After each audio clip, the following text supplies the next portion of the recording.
Hi there, this is your friend Anna, and the question that I've been getting the most from all of my friends is, what are we wearing? This age-old question isn't just about choosing an outfit, it's about choosing how we present ourselves to the world.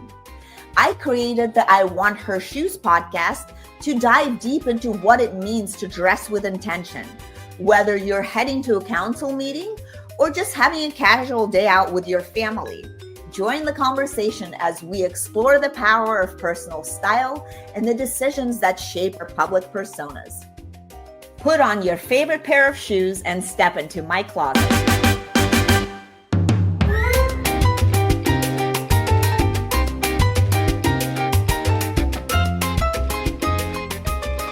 Welcome back to What Her Shoes podcast, where we spotlight powerhouse women navigating identity, ambition, reinvention, and personal truth in every season of life. I'm your host, Anna Anderson, and today's episode is about migration, not just across countries, but across identities. Yeah. My guest is Padmini Pandya, the voice behind Pieces of Miss Minnie, which I love, on YouTube. And it's a living archive of love letters of her life, which is super cool. And it's a fourth generation Indian shaped by her family migration from India to East Africa to the UK to the US, and nearly a decade across Asia and back again. But Minnie carries generations of displacements, activism, intellect, and resilience in her bones, which is amazing. Oh, thank you. And she's a daughter of refugees and immigrants, corporate strategist, entrepreneur, spiritual seeker, cultural translator, and she lived multiple lives in one lifetime. And you're continuing to live. I am. Sadly reinventing myself. And across continents, careers, awakenings, and heartbreaks, this is a conversation about belonging everywhere and nowhere all at once, because you've mentioned that to me several times. Absolutely. And it's about identity as inheritance, about style as cultural memory, and about what it means to build a self when history built you first. So it's so amazing to have you here, and many welcome. And let's begin at the beginning.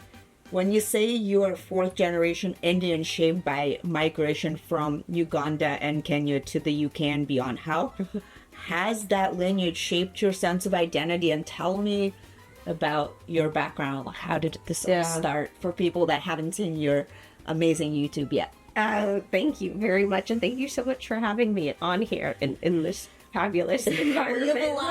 You're fabulous. I was like, I can't. You can walk in very high heels. I cannot walk in heels like this. No. I look like I can walk in heels really well. Like I. Well, you don't need to walk. You can just sit in them. Yeah, lay in them. The maximum, rather. But anyway, thank you so much to your question. So. I guess a lot of it has to do just with history and how much people know and don't know. And so, let's pretend people don't know anything. So, okay, there have been many empires. A lot of people have colonized and run on imperialism and colonialism and slavery.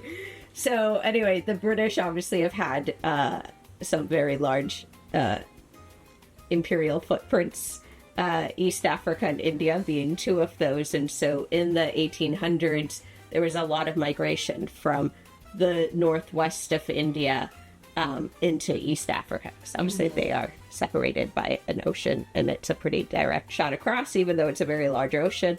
And so there was a lot of trade and a lot of opportunity, and some people were brought to work on the railroad. Some people were by their own accord there. So there were a lot of different reasons, but there was a mass migration starting in the mid 1800s. And so that was how both sides of my family ended up in East Africa. My mother's side of the family is from Uganda, and she was born and raised in Kampala. And my father's side of the family is from Kenya, and he was born and raised in Mombasa. And then during Idi Amin, there was a coup. All the South Asians had to leave with, 3 months notice. And so my mom became a refugee during that. They were on one of the airlifts out to the UK. A lot of East Africa as a whole broke down in the 60s. And so there was a lot of migration. So both sides of my family landed in the UK separately. And then my parents met from there in the late 70s. Well, cheers to that. That was a mouthful. So your parents actually met in the UK, and is that where you were born? Yes. Amazing. And you describe your platform as love letters to our lives. What made you feel ready to tell those stories now? Because they're very intimate stories. Yeah, I think I didn't know where to put them.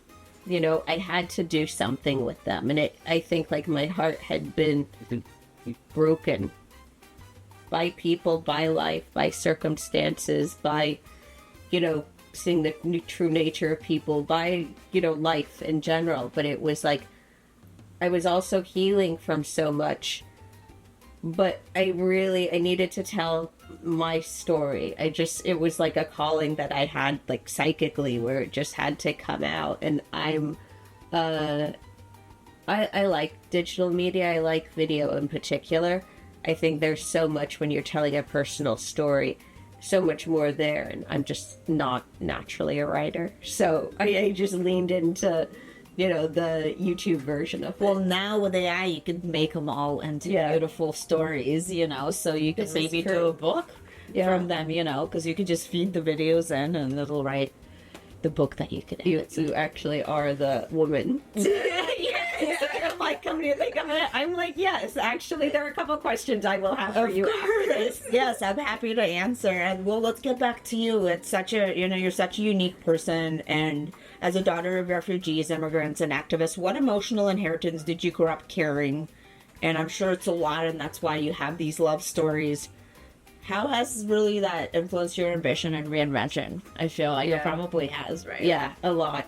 I think, you know, I could never have had a sense of entitlement, because it was like we had been, you know, some people are at the mercy of much bigger systems and governments and wars and things that have, you know, and there is no, even if there is right and wrong, there perhaps might not be like there might not be justice, you know, you just have to like make it work. And I think, I kind of inherently recognized that I was like, I think it took me a lot longer to put it together, the pieces, but I was like, there was no way this was accidental. Right. You know, just the amount in my family, and then even that I like left for Asia and came back, like there were just too many, and we moved around a lot. I realized I'm like, this was a tough story, but it was a bigger story, and I'm coming to the conclusion that like it couldn't have happened any other way. No, that's really beautiful. You've lived in the UK, US, and Asia and beyond. Where do you feel most at home?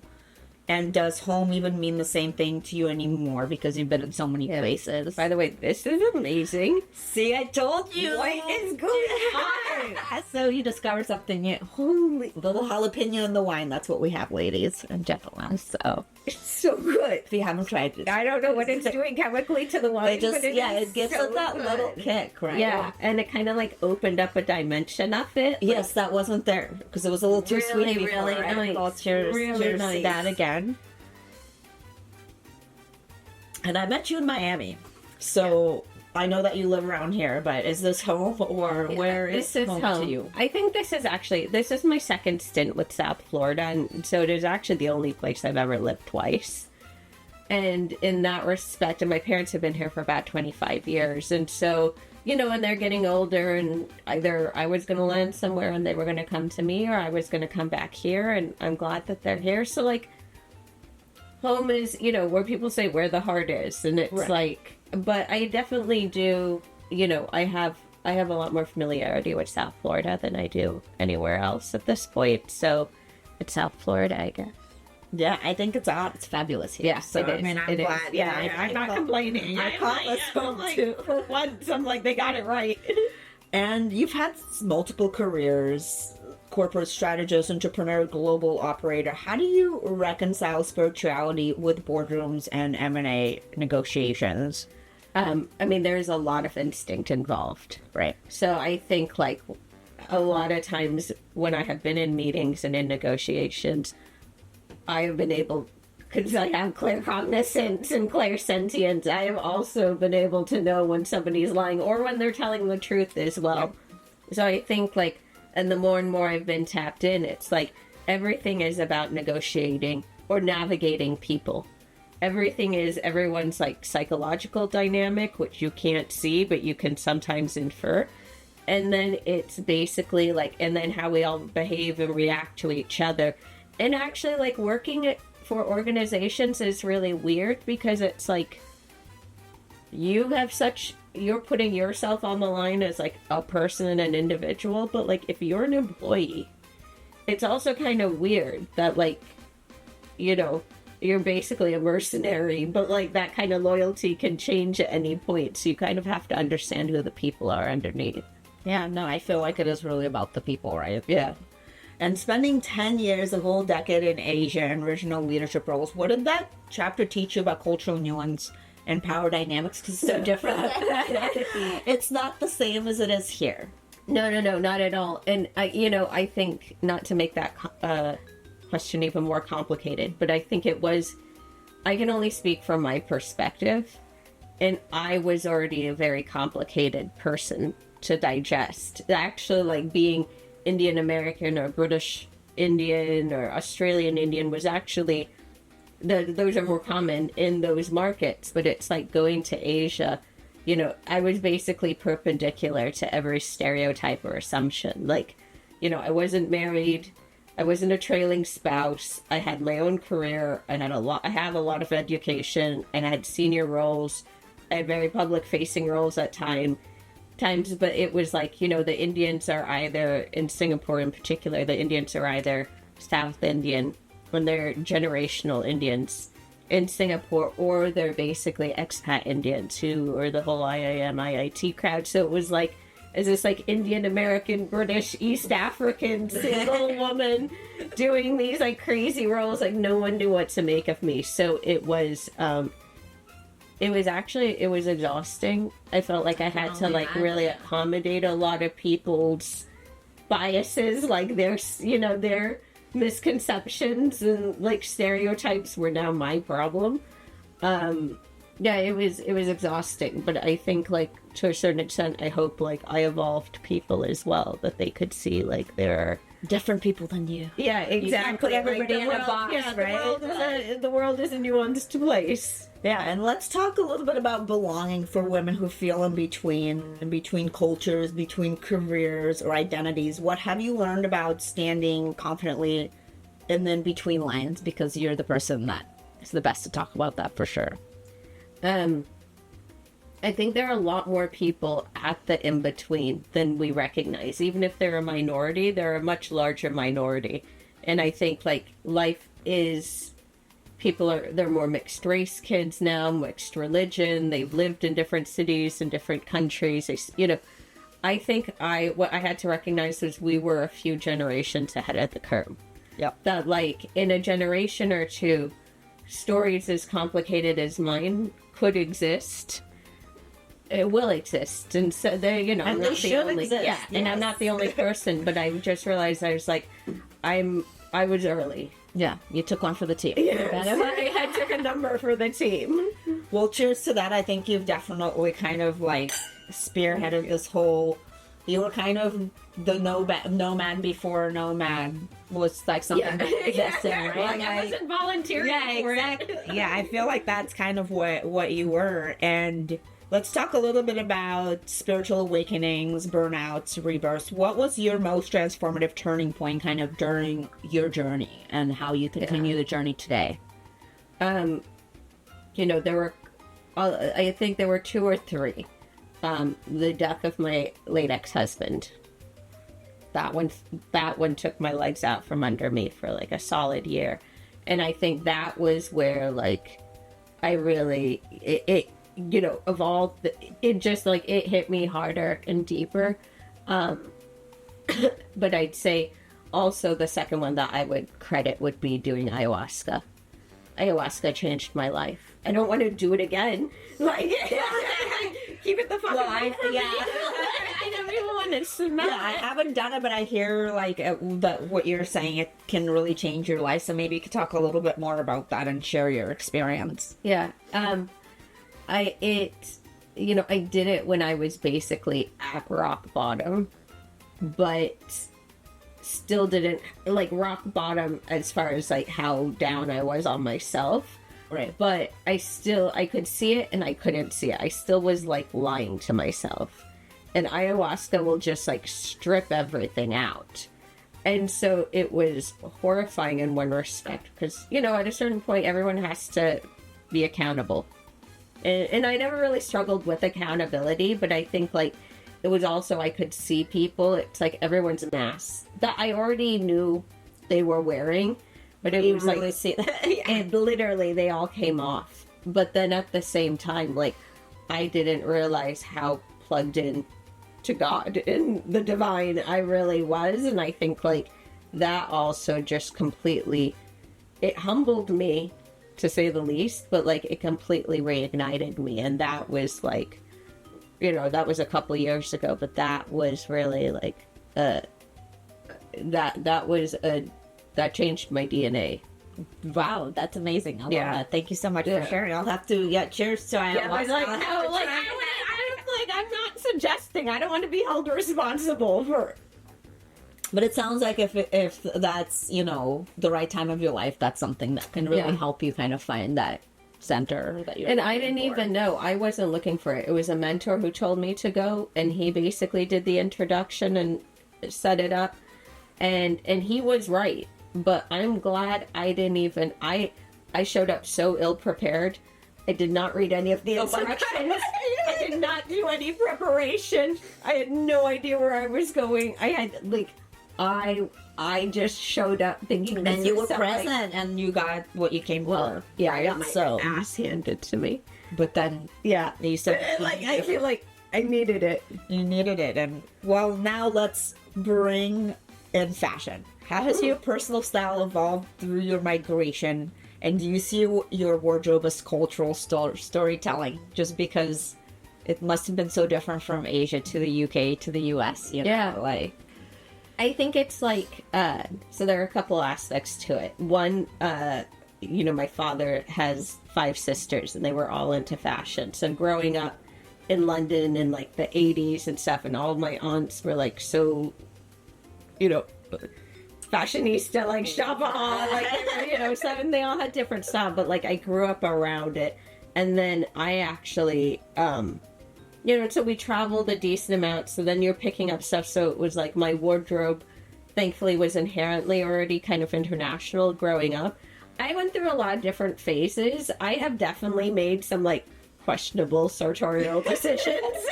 we all have. At some points in my life where I'm like, oh well, like, at least I could pull it, you know, I'm like, at least I had the body to pull it off, like, but, There you go. you know, but so much of my wardrobe that I have really, like, what I love about traveling is the shopping.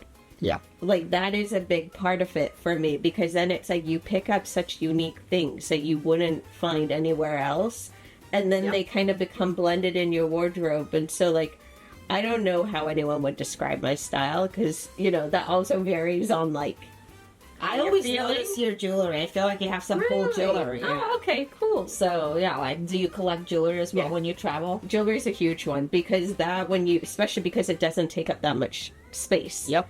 So, like, I am big, like, I spend money on jewelry. But, like, even, like, I've gotten cool stuff for, like, 15, 20 euro. I mean, it know, depends it's where not- you got, what country Yeah, you're in, right? you know, Like like, some cool countries you can get some stuff. really cool stuff for really. Yeah, I've never regretted something that I've loved. I think sometimes I've regretted not buying more.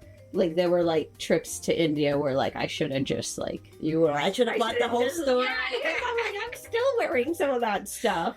And do you feel more powerful in traditional silhouettes tied to your heritage, or more modern, like globally minimal? Those are modern. Yeah, I feel like I always see you like very minimal, but jewelry. Yeah, You know, like, I see- or it's one or the other, but, like, no, definitely more global and minimal. And I like a good, like, monochromatic look.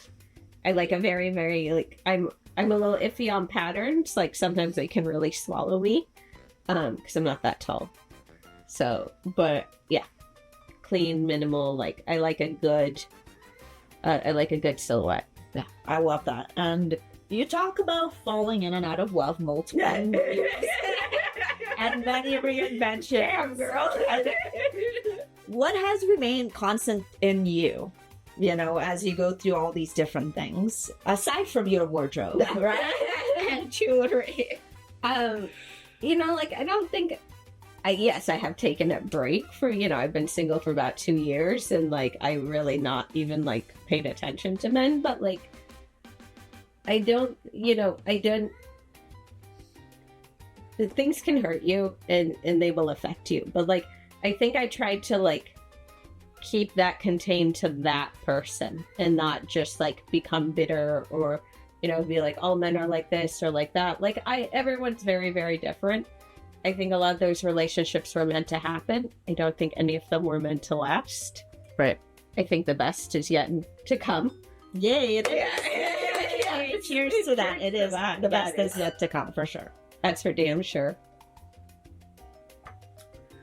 And for women navigating generational expectations while building modern lives, what advice would you offer? Because I feel like you're definitely not like, you're a different kind of woman than, and so am I. I think a lot of the women that listen to this podcast are not like kind of in the regular traditional mold. What would you tell women that maybe are in more traditional role, but they want to get out of that? A traditional role in their, like, just more like, like they're not traveling as much, or they're just more traditional, meaning they're staying in one place, or they have a job, you know, and they kind of live more of, you know, less transient life, or, you know, I guess it could still be an exciting life, right? But maybe they want to try different things or change in their time. Now they're ready for a change. Yeah. And, you know, I think there's a local and then there's a travel aspect to it. Like locally, depending on where you are, there are always like art events, you know, there's always a museum somewhere there, you know. I think like you have to kind of locally start putting out your tentacles, and thank God, you know, we have so many platforms right now where like a lot of people who don't know anybody else will come, and I think it takes a certain amount of bravery, but like we have all been there, you know. Like I suffer from social anxiety, like it's not like I'm just, you know, cool rocking up, but like it, you know, there's a lot to learn there. But I also think like if you do want to travel, like a lot of times, I think I only thought I could travel with somebody, but I think even in the past like 5 to 10 years, the amount of platforms that have come out where like solo travelers can, you know, travel as a group, and like you can do different experiences. And I think like a lot of times people wait because they think they need to travel with somebody, like with a partner. And now I'm like, actually, you're in a beautiful time where it's like you gotta commit to go by yourself. Yeah, I think it's cool to go by yourself. Yeah, like I went gonna be out there. Yeah. Like I went to South Africa and Dubai by myself. I was like there for a wedding and this and that, but like basically I was traveling solo for 3 weeks, and like. And how was that? It was, you know, it pushed me out of my comfort zone. I met great people. Yeah, I feel like people always want to take you in. They're like, I met great people. Yeah. Even like I met a lot of cool South Africans. Like you know, it opens up when you're actually by yourself. Like you get to talk to so many other different people instead of staying in your little like group or bubble or duo. Yeah. Then you're not as approachable. But like, I met great people. I think that's awesome. But probably it's easier to get a reservation at a restaurant to just walk in by yourself. People want it. Exactly. They give you like a nice table, you people watch. Yep, I love it. Well, let's do this little session of this or that. Global Identity Edition. London fog or Singapore heat? Oh, Singapore heat, for sure. Silk sari or tailored blazer? Tailored. Yes, of course.